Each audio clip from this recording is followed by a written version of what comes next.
Muito bem, meus amigos, vamos continuar falando sobre a República Velha no Brasil. É a chamada Primeira República.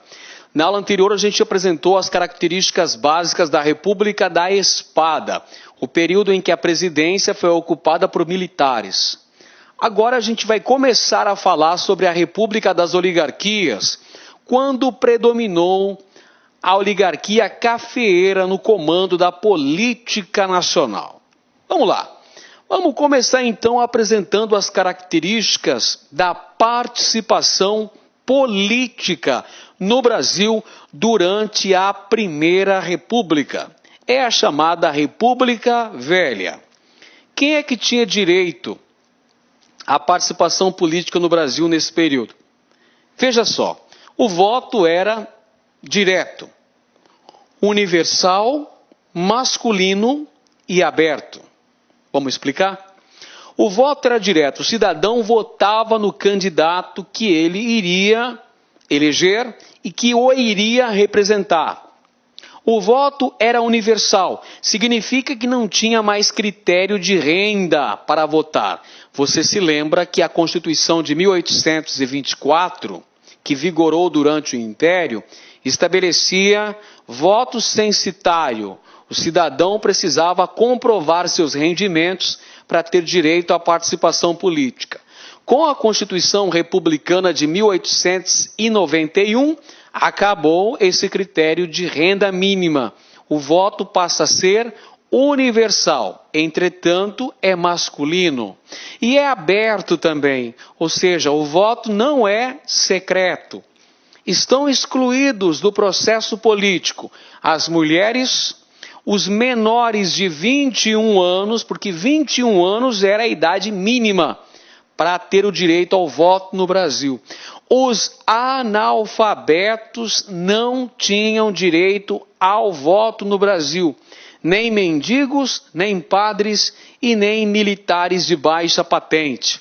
Isso significa dizer que a maioria absoluta da população não possuía cidadania plena, não tinha o direito ao voto no Brasil.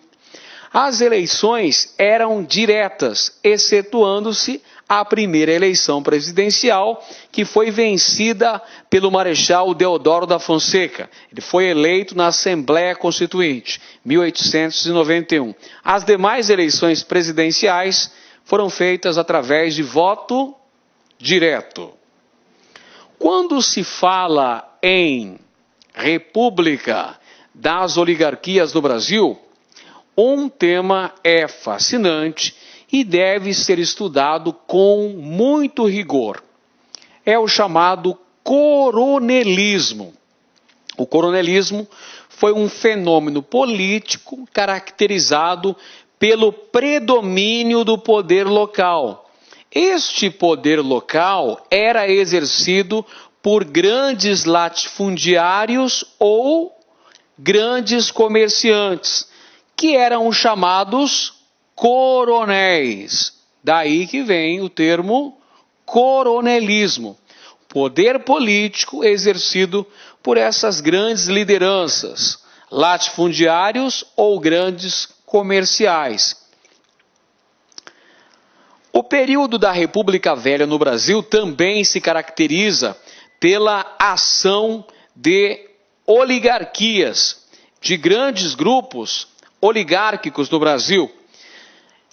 Esses grupos dominavam a política nacional.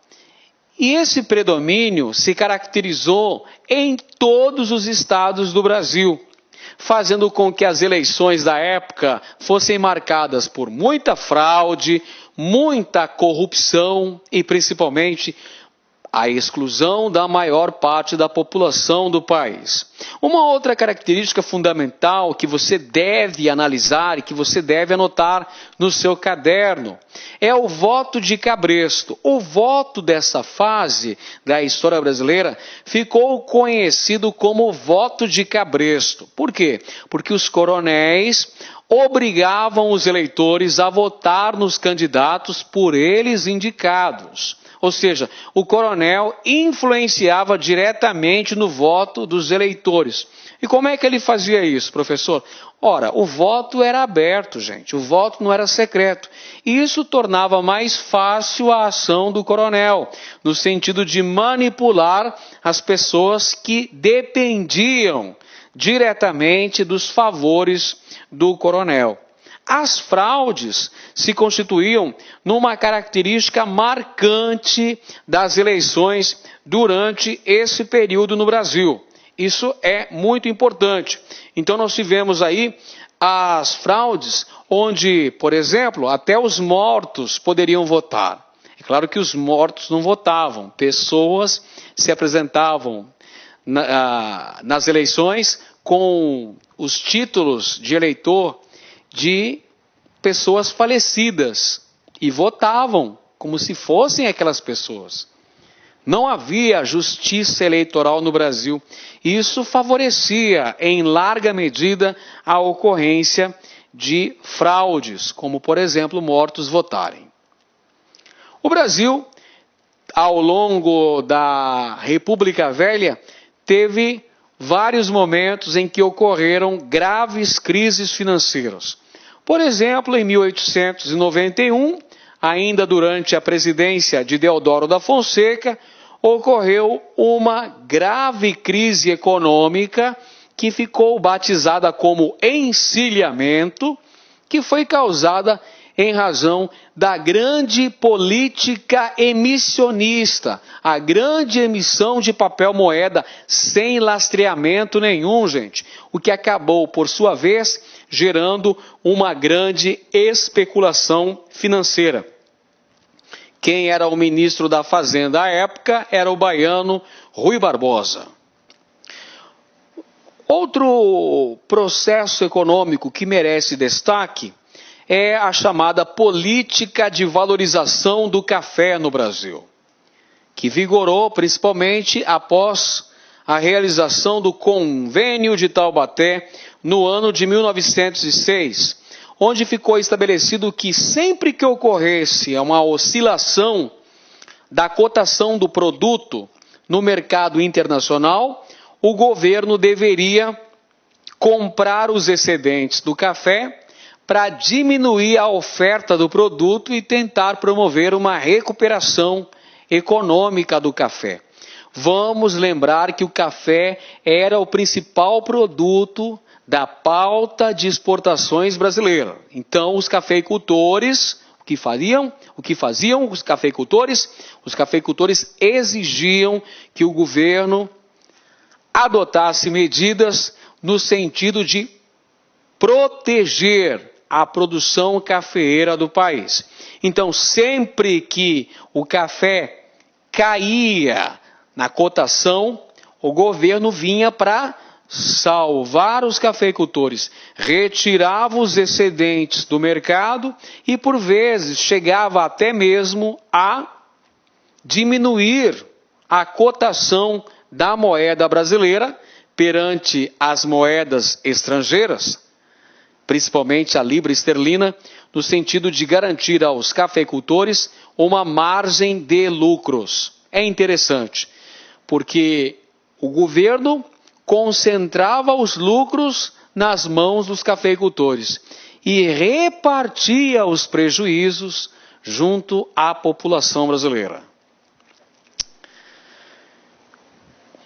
Bem, ocorreram também vários movimentos de contestação ao predomínio das oligarquias cafeeiras no Brasil. Vários movimentos de contestação ocorreram em razão das péssimas condições de vida e de trabalho da maioria da população brasileira, também contra a exclusão política e a grave exploração sofrida pelos trabalhadores. E esses movimentos tiveram a influência do anarcossindicalismo. O anarcossindicalismo foi uma doutrina que influenciou em larga medida os trabalhadores urbanos do Brasil. Os primeiros sindicatos formados no Brasil, no Rio de Janeiro e em São Paulo, tinham uma grande influência do anarcossindicalismo e foram trazidos ao Brasil por imigrantes, principalmente espanhóis e italianos. E no campo, a revolta era muito influenciada pelo messianismo. Aconteceram durante a República Velha uma série de manifestações. Revolta da vacina, revolta da chibata, greves operárias, canudos no sertão da Bahia, contestado lá na fronteira do Paraná com Santa Catarina. Enfim, o Brasil foi marcado por uma série de manifestações contra esse predomínio político das oligarquias cafeeiras, contra a marginalização da maioria da população que não tinha direito à participação política, contra a exploração dos camponeses no interior do Brasil, contra a exploração dos trabalhadores urbanos no país. Enfim, aconteceram vários movimentos de contestação a esse predomínio político das oligarquias agrárias do Brasil. Bem, em se tratando do sistema político e eleitoral brasileiro desta fase, as características são as seguintes: exclusão, porque a maioria da população não tinha direito ao voto no país. O sistema político era elitista, porque tinha uma série de mecanismos que impossibilitavam uma pessoa sem posses, uma pessoa de camadas econômicas inferiores, ascender a uma carreira política. Se você não estivesse ligado às oligarquias dominantes, jamais conseguiria construir uma carreira política. Por isso, o sistema político era extremamente elitista. Fraudulento, porque existiam vários mecanismos de se manipular as eleições. Entre eles está o voto de cabresto. Atenção para o voto de cabresto. Era o voto em que o coronel controlava o eleitor e o obrigava a votar no candidato que o coronel bem desejasse. Esse voto que não respeitava a vontade íntima do eleitor ficou conhecido como voto de cabresto. E o sistema político também era extremamente corrupto. Por quê? Porque a velha política brasileira, pautada na fraude, na corrupção, nas falcatruas, impedia que a verdade saísse nua e crua das urnas eleitorais. Impedia que as eleições fossem eleições limpas e sem fraudes. Porque durante a Primeira República no Brasil, predominou o coronelismo, poder político exercido pelos coronéis, que eram latifundiários ou grandes comerciantes, que controlavam a política na esfera municipal. Clientelismo, uma relação entre o coronel e os eleitores. De um lado estavam os favores que o coronel poderia dar aos eleitores, e de outro estava o voto. Essa relação coronel-eleitores nem sempre era pacífica. Por quê? Porque os coronéis tinham bandos armados que defendiam seus interesses político-partidários, grupos de jagunços que defendiam os interesses dos coronéis e, por vezes, entravam em ação sempre que os interesses político-partidários dos coronéis estivessem ameaçados. Vigorava o voto de cabresto, que a gente já conceituou na aula de hoje. Tínhamos também o curral eleitoral. O que vinha a ser o curral eleitoral? Era o número de eleitores que o coronel conseguia manipular. Quanto maior o curral eleitoral, quanto maior o número de eleitores que o coronel conseguia manipular, maior era o poder, maior era o prestígio exercido por esse coronel. Tínhamos também o voto de bico de pena, que era a alteração das atas de contagem de votos. Então, como você percebeu, o sistema político eleitoral na Primeira República era extremamente fraudulento. E quais seriam os instrumentos de controle do poder político? Vamos colocar aqui, pessoal. Então nós temos aqui, durante a chamada República Velha, na fase oligárquica da República Velha, então nós temos aqui esferas de poder. Vamos lá. Na esfera aqui, federal, no nível federal, vigorava a chamada política do café com leite. Em nível federal, tínhamos a política do café com leite, uma aliança política envolvendo as oligarquias dos dois estados mais ricos, mais importantes e com o maior número de eleitores no país, São Paulo e Minas Gerais, que via de regra alternavam-se na condução política à frente da presidência da República. Ao nível estadual, o que acontecia? Ao nível estadual, nós tínhamos a chamada política dos governadores. A política dos governadores era uma aliança envolvendo o presidente da República e os governadores estaduais. Uma troca de favores entre o governo central, presidente da República, e os governadores dos estados.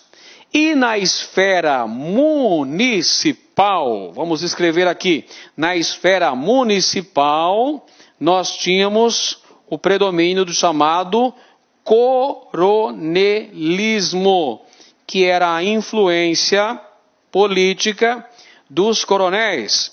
Os coronéis eram latifundiários ou grandes comerciantes que, através de seu poder econômico, controlavam a população do interior do Brasil, obrigando-os a votarem nos candidatos que os coronéis indicassem. Era o chamado voto de cabresto. Então é importante você verificar essas esferas de poder durante a República das Oligarquias. Essas três esferas são importantíssimas e se constituem nos instrumentos de poder e de manipulação durante esse período da República Velha no Brasil. Então nós tínhamos, vamos analisar aqui, na esfera federal, a política do café com leite, um acordo entre as oligarquias de São Paulo e Minas Gerais, as duas oligarquias mais fortes do ponto de vista econômico e político, que alternavam-se na condução da presidência da República no Brasil. São Paulo e Minas são os dois estados que predominaram na política brasileira ao longo da chamada República das Oligarquias. A maioria dos presidentes estava ligado ou à oligarquia paulista ou à oligarquia mineira. Não significa dizer que todos os presidentes da República desta fase histórica eram paulistas ou mineiros, mas que a predominância política nessa fase coube a São Paulo e Minas Gerais, ok? Esta é a política do café com leite. Tínhamos também a política dos governadores, um acordo firmado entre o presidente da República e os governadores estaduais, na medida em que o presidente dava apoio aos governadores, enviava verbas para serem investidos nos estados e prometia não interferir na política estadual. Em contrapartida, o presidente da República exigia que os coronéis garantissem a eleição apenas de candidatos da base aliada ao presidente da República. Em suma, era uma troca de favores. Quem inaugurou a política dos governadores foi o presidente Campos Salles.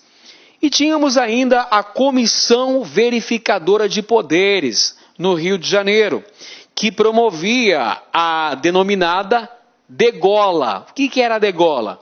Veja bem, sempre que opositores conseguissem ser eleitos, eles passavam pela Comissão Verificadora de Poderes antes de serem diplomados para o cargo de deputados federais ou senadores.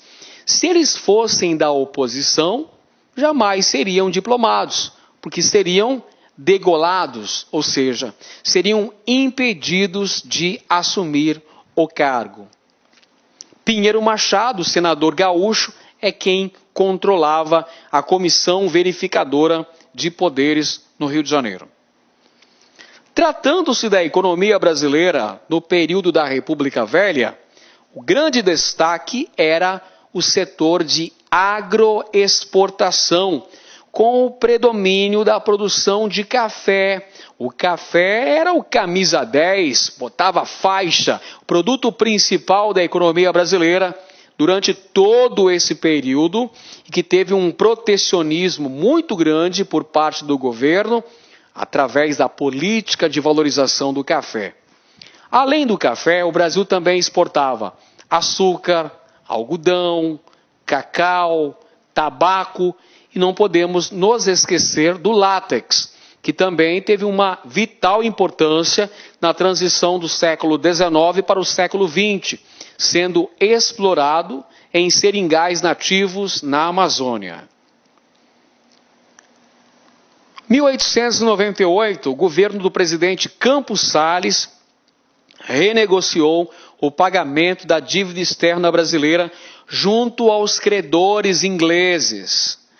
Joaquim Murtinho era o ministro da Fazenda e, juntamente com o presidente Campos Salles, foram até Londres para promover uma renegociação das dívidas brasileiras, usando inclusive as rendas da alfândega brasileira como garantia para o pagamento dessa dívida com os bancos ingleses. Então, essa época aí, vamos lembrar, principal produto de nossa economia, o café. Não é à toa que os cafeicultores predominaram na política brasileira, não é à toa que nós tivemos a política do café com leite, não é à toa, porque o Brasil era um país agroexportador e o maior destaque era para o café. E os trabalhadores urbanos? Como é que estava o operariado durante a República Velha no Brasil? Estava em péssimas condições, enfrentando longas jornadas de trabalho, recebendo baixíssimos salários e vivendo em péssimas condições de moradia. Via de regra, morando nos cortiços, aquelas habitações coletivas extremamente insalubres. E os trabalhadores, durante a República Velha, não possuíam direitos e nem políticas sociais que defendessem seus interesses. Nessa época, no Brasil, haviam pequenas indústrias, destinadas basicamente à produção de bens de consumo não duráveis, bebidas, cigarros, alimentos, calçados, destinados ao consumo interno. O Brasil tinha apenas pequenas fábricas do setor de bens de consumo não duráveis em razão da carência de capitais e de tecnologia, em razão também do pequeno mercado consumidor e também por causa da concorrência com a produção importada, principalmente da Inglaterra. A propósito, é preciso sustentar que nesse período da República Velha aconteceu um surto um surto de industrialização. Foi um período justamente das Primeiras Guerras Mundial. Esse surto de industrialização aconteceu entre 1914 e 1918, quando o governo passou a incentivar uma política de substituição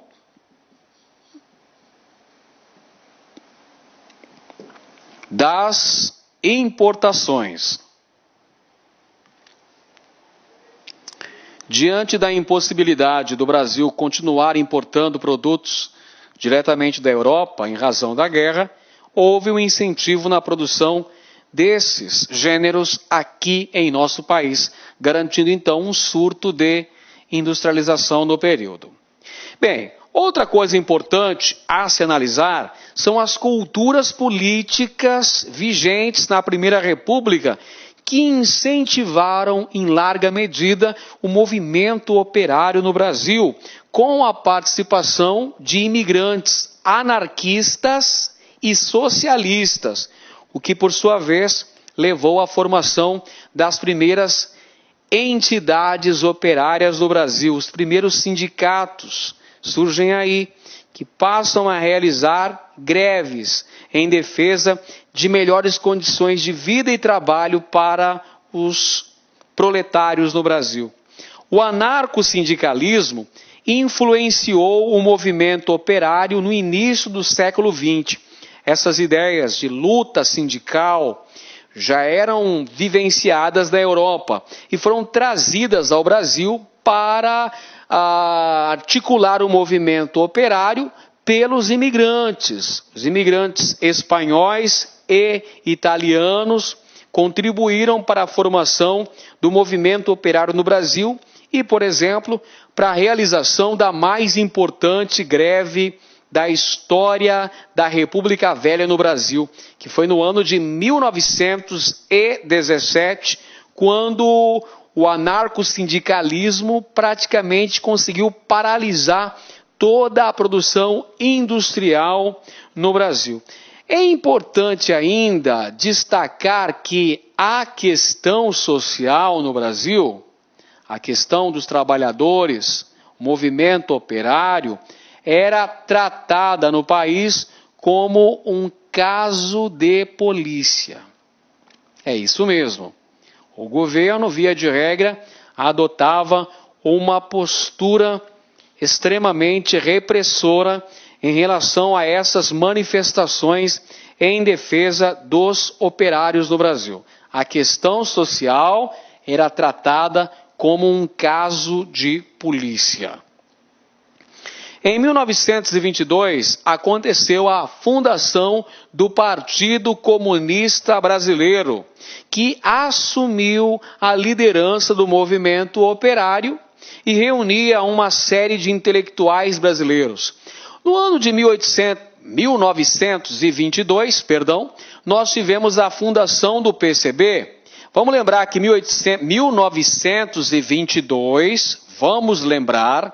1922 é a data em que ocorreu a formação da União Soviética, depois da bem-sucedida Revolução Bolchevique de 1917. Pois bem, a fundação da União Soviética contribuiu para a disseminação de vários partidos comunistas pelo mundo. E o Brasil não ficou de fora desse processo. No ano de 22, ocorreu a fundação do Partidão. A fundação do Partidão no Brasil foi no ano de 1922. Bom, vamos analisar agora os movimentos de contestação no Brasil, começando pelos movimentos no campo. Aconteceram movimentos no campo, na zona rural, e aconteceram também movimentos nos centros urbanos. Nós vamos começar a nossa análise pelos movimentos campesinos, que se posicionavam contrários a exploração e a miséria do sertanejo. E ocorreram em virtude da seca na região nordeste do Brasil. Canudos é um exemplo de movimento campesino. Mas nós podemos também incluir aí o movimento do cangaço, a ocorrência de formação de bandos de cangaceiros que perambulavam por cidades do interior do Nordeste, saqueando chácaras, sítios, fazendas, atacando vilas. E aí nós temos o destaque para o bando de Lampião em Maria Bonita.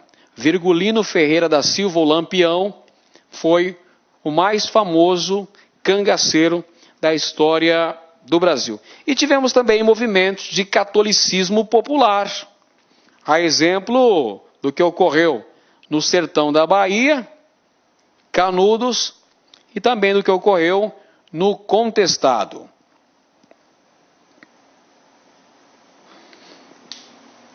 Vamos começar analisando Canudos. Canudos, movimento que ocorreu no sertão da Bahia entre 1893 e 1897. Canudos é considerado um movimento messiânico. O que é um movimento messiânico? É um movimento milenarista, que tem uma liderança religiosa. No caso aqui, era o Antônio Vicente Mendes Maciel, mais conhecido vulgarmente como Antônio Conselheiro.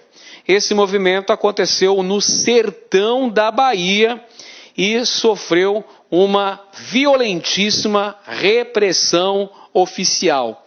Foram enviados vários combatentes para destruir Canudos. Para você ter uma ideia, são 4 expedições que foram mandadas para Canudos.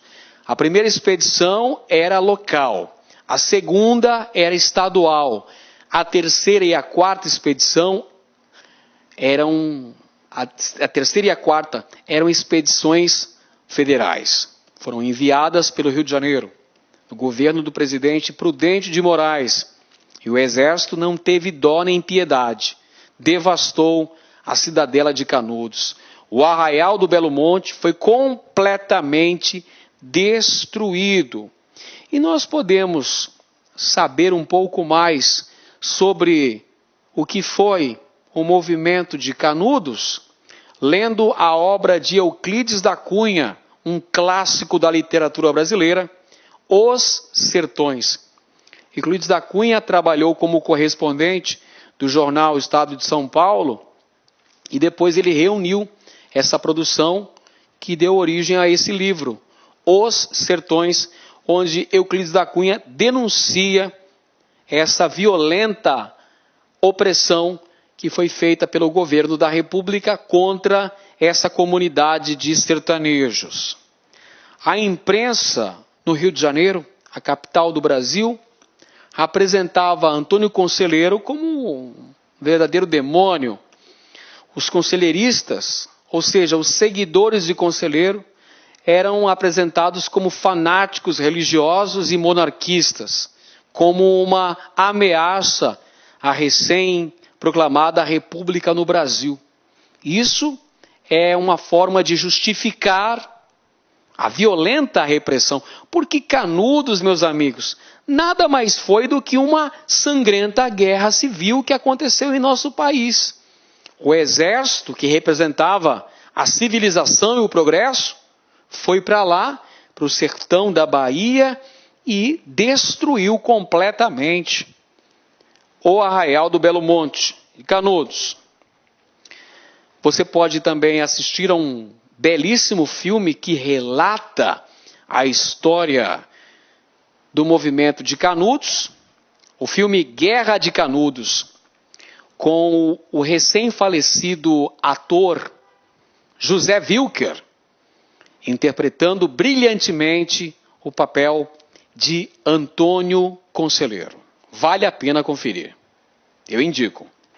Outro movimento importante acontecido no sertão do Nordeste foi Juazeiro, sob a liderança do padre Cícero Romão Batista, famoso Padim Cício, que exerceu um importante trabalho pastoral lá em Juazeiro, o que acabou contribuindo para o fato do padre Cícero ingressar na política cearense, tornando-se o primeiro prefeito de Juazeiro e também, depois, vice-governador do Ceará. Inclusive foi excomungado pelo Papa, lá no Vaticano, pela Igreja Católica. Outro movimento messiânico, outro movimento milenarista, ocorrido durante a República Velha no Brasil, foi Contestado, que gerou uma guerra, a Guerra do Contestado. Fronteira do Paraná com Santa Catarina. O movimento aconteceu entre 1912 e 1916, nesta região aqui que aparece no mapa, observe. Esta região estava em litígio entre os estados do Paraná e de Santa Catarina, por isso contestado. A liderança do movimento coube ao beato José Maria. É um movimento de característica milenarista. Quais são as origens do contestado? Tem a ver com a construção de uma ferrovia ligando os estados de São Paulo ao Rio Grande do Sul. A companhia que deveria construir essa ferrovia promoveu nessa área a desapropriação das terras limítrofes aos trilhos da ferrovia. Para complicar mais ainda, houve o abandono dos trabalhadores contratados para a construção dos trilhos dessa ferrovia. E havia conflitos também com madeireiros nessa localidade do contestado. Então, tudo isso acabou contribuindo para o surgimento de diversas comunidades formadas por trabalhadores despossuídos, trabalhadores sem terra no Brasil, que deram origem à monarquia celeste, aos vários grupos que se estabeleceram nessa região disputada pelos dois estados da região sul, Paraná e Santa Catarina, e deu origem então ao contestado. A reação do governo em relação ao contestado foi de uma violenta repressão. O governo enviou tropas para a região do contestado e arrasou essas comunidades, destruiu essas comunidades. Houve uma violenta repressão a esse movimento. Mas nós também tivemos a ocorrência de movimentos urbanos no Brasil.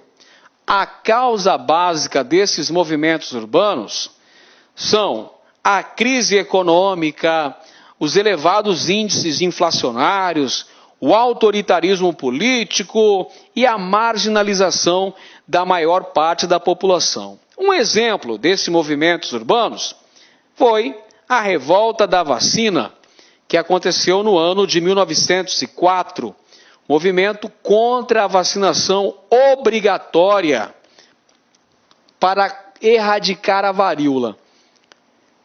E também contra a demolição dos cortiços no centro do Rio de Janeiro, movimento pela urbanização da capital. Então vamos entender um pouquinho mais sobre a revolta da vacina. Aconteceu então no Rio de Janeiro, no contexto do projeto de modernização, projeto de urbanização do Rio de Janeiro. Prefeito do Rio de Janeiro era Pereira Passos. Pereira Passos, então, tinha o objetivo de transformar o Rio de Janeiro na Paris brasileira, na Paris tropical. O Rio de Janeiro, então capital do Brasil, era uma cidade que apresentava muitos problemas. Entre esses problemas estavam as doenças tropicais que assolavam a cidade. Por isso, o prefeito contratou o sanitarista Oswaldo Cruz para erradicar as doenças que atingiam a população do Rio de Janeiro. Dentre elas, a varíola. Então, o sanitarista Oswaldo Cruz determinou que deveria haver a vacinação obrigatória de todos os habitantes do Rio de Janeiro, como forma de imunizá-los. Só que a oposição aproveitou-se dessa agitação popular e espalhou notícias de que, ao invés de protegê-los da varíola, o governo queria infectá-los. E também que essa vacinação seria feita em locais púdicos do corpo. Isso acabou por gerar uma violenta manifestação por parte da população carioca. Porque, veja, houve a demolição dos cortiços. Por que o governo ordenou a demolição dos cortiços no Rio de Janeiro? Primeiro, porque os cortiços ficavam localizados na faixa central da cidade, enfeiavam a cidade. Segundo, porque os cortiços eram locais habitados por muitas pessoas, muitas famílias dividindo o mesmo teto, e isso facilitava a disseminação de doenças. Além dos males sociais que haviam nos cortiços, prostituição, alcoolismo, malandragem, entre outras contravenções. Por isso que o governo demoliu os cortiços, colocou abaixo, mas não estabeleceu novas moradias para esses despejados, que tiveram que procurar as favelas, os morros cariocas. Então, na verdade, a população não estava se rebelando apenas contra a vacinação obrigatória, mas contra a demolição dos cortiços, contra a arbitrariedade do governo, contra a opressão, contra a exclusão. Gerou alguns dias de quebra-quebra no mês de novembro de 1904, lá no Rio de Janeiro. Mas, no final disso, todo mundo teve que ser vacinado. Uma outra revolta importante que aconteceu também no Rio de Janeiro, durante a República Velha, foi a chamada Revolta da Chibata. É um movimento de marinheiros contra os castigos físicos, contra a disciplina rigorosa. E a liderança desse movimento coube ao marinheiro negro João Cândido, que ficou conhecido na história do Brasil como Almirante Negro, porque ele organizou esse movimento que visava acabar com os castigos físicos, com a chibata na Marinha Brasileira.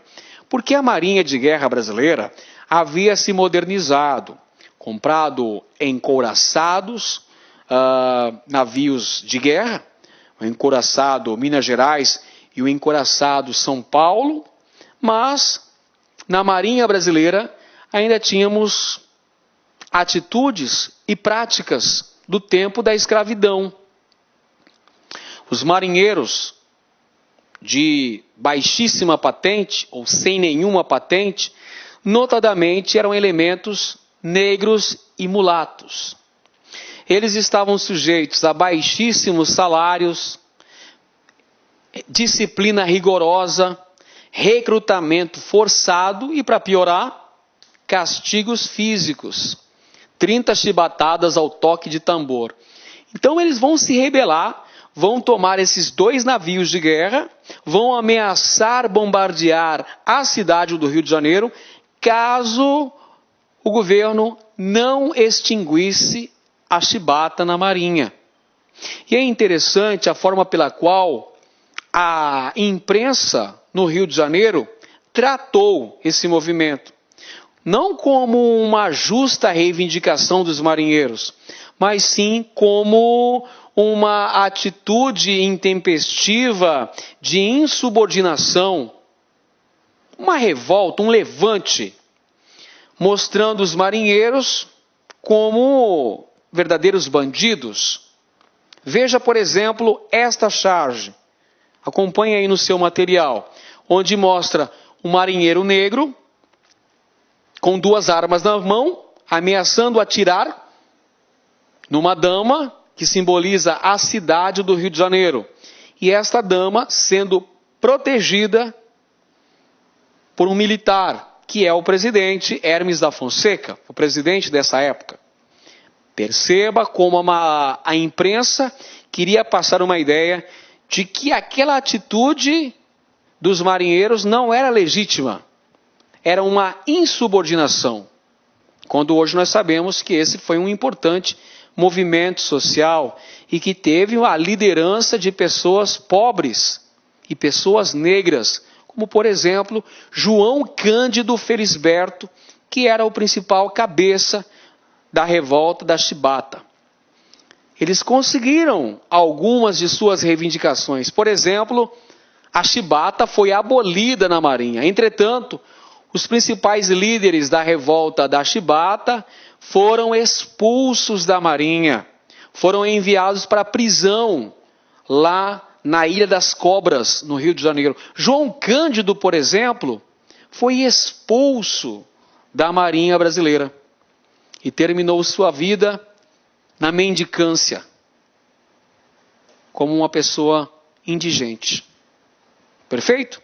Então, meus amigos, vale dizer que durante a República Oligárquica houve o predomínio das oligarquias cafeeiras, principalmente São Paulo e Minas, que se revezavam na condução política nacional através da política do café com leite. O café, que a propósito era a nossa principal riqueza, nesse período, predomínio exclusivista, elitista das camadas dominantes, mas que não evitaram a ocorrência de várias revoltas, de vários movimentos de repúdio a essa exclusão, a essa marginalização. Tanto movimentos urbanos, como a revolta da vacina e a revolta da Chibata, além das greves operárias, quanto movimentos rurais, como o Contestado, Canudos, o Cangaço ou o movimento de Juazeiro. Bem, por hoje é só. Espero que tenham gostado de nossa aula, que tenham aprendido conosco aqui no LACENEM e marco um encontro marcado para a nossa próxima aula, onde a gente vai tratar de mais um assunto referente ao período da República Velha, onde a gente vai tratar da crise da República Velha. E eu espero você. Um grande abraço e até a próxima. E aí, pessoal, gostou da aula de história? Então curta e compartilhe.